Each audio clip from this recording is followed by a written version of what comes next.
I have a friend who has OCD. When I go over, I always see rule pages all over, specifically on every door leading into another room.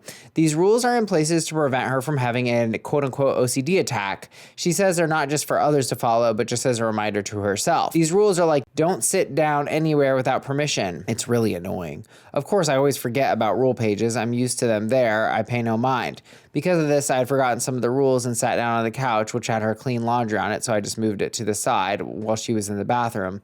Needless to say, she was panicked when she saw. Apparently, she didn't know if my hands were safe or not, and since I had moved her laundry, it is now quote-unquote infected and quote-unquote unsafe, which gave her a total breakdown. She started crying, asked me why I would do such a horrible thing. I find her behavior ridiculous, overdramatic, so I tell her to just get over it.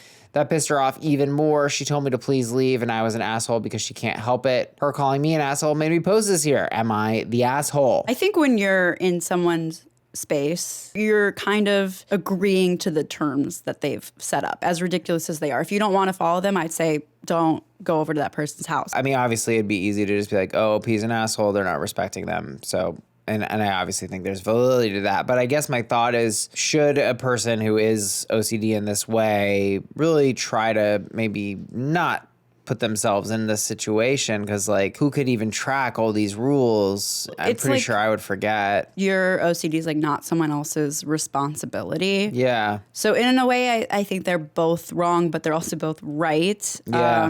I know a lot of people say, like, not to indulge in someone's OCD. Like, if you text your roommate or something and you're like, hey, can you make sure I did this or this? A lot of people will say, like, that's indulging in someone's OCD. Oh, to interesting. Just, like, do it, but... To not so you would almost say don't comply in that? Some people say don't do that at all, you know, like just don't give into it. And other people will be like, just do it. I think that there's a happy medium. I think that also, it's like you're not a therapist.